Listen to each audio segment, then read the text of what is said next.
మన యొక్క రఘునందన్ గారు చెప్పినట్టు రైల్వే స్టేషన్ ప్రారంభించడానికి వచ్చాం. ఆ రోజు ఇక్కడ అనుకున్నాము ఈ నుంచి పోతుంది కదా, ఖచ్చితంగా ఇక్కడ రైల్వే స్టేషన్ ఉంటే బాగుంటుందా అనుకున్నాము. ప్రధానమంత్రి గారు చెప్పిన తర్వాత వారు వెంటనే మరి రైల్వే మంత్రికి ఆదేశాలు ఇవ్వడం జరిగింది. ఈ రోజు రైల్వే స్టేషన్ మన కళ్ళ ముందు.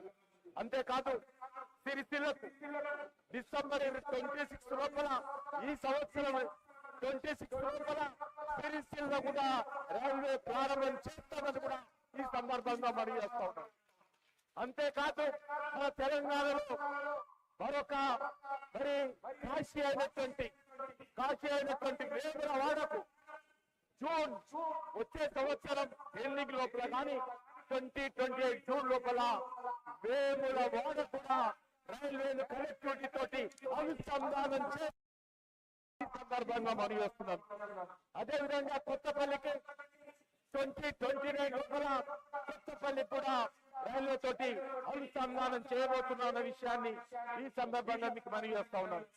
అంతేకాదు ఈ రోజు మన యాదాద్రికి హైదరాబాద్ నుంచి యాదగిరి గుట్ట వరకు కూడా సుమారు 500 కోట్ల రూపాయలతోటి ఎంఎంటీఎస్ రైలు ఏదైతే ఉన్నామో దానికి సంబంధించినటువంటి భూసేకరణ పనులు రాష్ట్ర ప్రభుత్వం ఎంత తొందరగా చేస్తే, నేను ఇప్పటికే ముఖ్యమంత్రి గారికి ఉత్తరం 2 సార్లు రాశాను. ఎంత తొందరగా హైదరాబాద్ టు యాదగిరి గుట్ట ఎంఎంటీఎస్ రైలు తప్పకుండా పనులు ప్రారంభిస్తాము. ఇప్పటికే కొన్ని టెండర్లు వేశాము.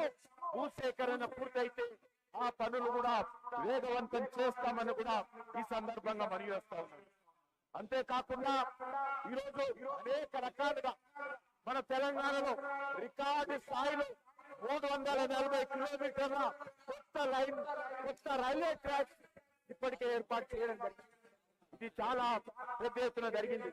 అంతేకాకుండా డబ్లింగ్ కానీ సింగిల్ లైన్ ఉంటే డబ్లింగ్ చేశాము, డబ్లింగ్ ఉంటే ట్రిప్లింగ్ చేశాము, ట్రిప్లింగ్ ఉంటే క్వాడ్రిప్లింగ్ చేశాము, 4 లైన్లు. ఆ రకంగా 576 కిలోమీటర్లు ఈ యొక్క రైల్వే లైన్లు కూడా పెంచిన విషయాన్ని మనం చేస్తా ఉన్నాం. అంతేకాకుండా ఈరోజు కాసిపేట బైపాస్ కావచ్చు. అదేవిధంగా మరొక విషయం, తెలంగాణలో ఈ యొక్క రోడ్డు తప్ప మొత్తం ఎలక్ట్రిఫికేషన్ రైల్వే నెట్వర్క్ అంతా రికార్డు స్థాయిలో దేశంలో తెలంగాణ నెంబర్ 1 ఉండే విధంగా ఈరోజు ఎలక్ట్రిఫికేషన్ అని మనం చేస్తా ఉన్నాం. అంతేకాకుండా ఈరోజు సుమారు 48,000 కోట్ల రూపాయల పనులు జరుగుతూ ఉంటాయి. ఆ 48,000 కోట్ల రూపాయలు పనులు చాలా తొందరగా చేస్తా ఉన్నాము. దానికి కూడా అక్కడక్కడ భూమి సేకరణ పనులు ఉన్నాయి. ఆ భూమి సేకరణలో పూర్తయితే ఆ యొక్క పనులను కూడా వేగవంతంగా చేస్తామని మనం చేస్తా ఉన్నాం. అంతేకాకుండా ఈరోజు 3,500 కోట్ల రూపాయలతోటి 173 కిలోమీటర్ల పాండురంగాపురం భద్రాచలం లైన్ కూడా అది కూడా ఆన్గోయింగ్ ప్రాజెక్ట్ గా ఉందనే విషయాన్ని ఈ సందర్భంగా మనం చేస్తా ఉన్నాం. మనకు తెలుసు ఈరోజు తెలంగాణలో 42 రైల్వే స్టేషన్ ఏకకాలంలో, నాకు తెలిసినంత వరకు ఏ దేశంలో కానీ ఏ రాష్ట్రంలో కానీ ఇన్ని రైల్వే స్టేషన్లు ఏకకాలంలో, Secunderabad railway station, Kacheguda railway station, Nampally railway station తో సహా, Kachipeta railway station, Warangal railway station తో సహా ఏకకాలంలో 43 రైల్వే స్టేషన్లు నరేంద్ర మోడీ గారు తెలంగాణలో రైల్వే వచ్చే విధంగా ఈరోజు రైల్వే స్టేషన్ అభివృద్ధి చేస్తారు. ఆధునికమైనటువంటి పద్ధతిలో పెద్దలు లక్ష్మణ్ గారు చెప్తారు. సికింద్రాబాద్ రైల్వే స్టేషన్ మన శంషాబాద్ ఎయిర్పోర్ట్ కొత్త ఎయిర్పోర్ట్ ఏ రకంగా ఉందో అదే ఇంటర్నేషనల్ స్టాండర్డ్ లో మన సికింద్రాబాద్ రైల్వే స్టేషన్ నిర్మాణం జరుగుతుంది. మీరు ఇప్పుడు కూడా వెళ్ళి చూడండి ఎంత అద్భుతంగా నిర్మాణం జరుగుతూ ఉంటుంది. అంతేకాకుండా ఈరోజు మరి అనేక రకాలుగా ఆర్యూబీలు, అండర్ గ్రౌండ్ బ్రిడ్జిలు, ఆర్ఓబీలు, రోడ్ ఓవర్ బ్రిడ్జిలు 329 మరి రోడ్ ఓవర్ బ్రిడ్జిలు కట్టడం జరిగింది. 59 రోడ్ ఓవర్ బ్రిడ్జిలు, 329 రోడ్ అండర్ బ్రిడ్జిలు నిర్మాణం చేయడం జరిగింది. 58 పుత్తూరు బ్రిడ్జిలు కట్టడం జరిగింది.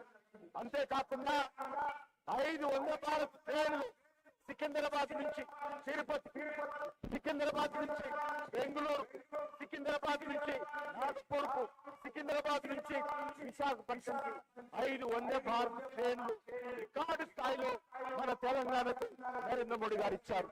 అదేవిధంగా 6 అమృత్ భారత్ ట్రైన్లు మన తెలంగాణలో ఈ రోజు నడుపుతా ఉన్నాయనే విషయాన్ని మనం చేస్తా ఉన్నాం.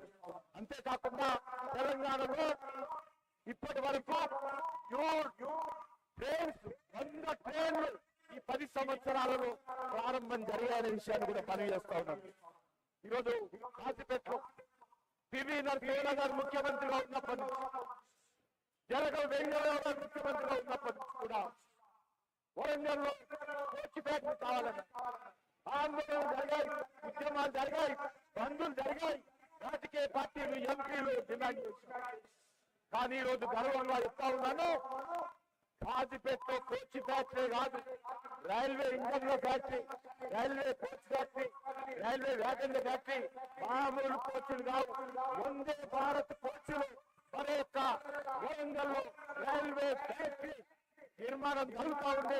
వచ్చే సంవత్సరంలోనే ఆ యొక్క ఫ్యాక్టరీ మన కాజీపేటలో ప్రారంభం కాబోతుందనే విషయాన్ని కూడా ఈ సందర్భంగా మనవి చేస్తా ఉన్నాం. అంతేకాదు ఈరోజు అనేక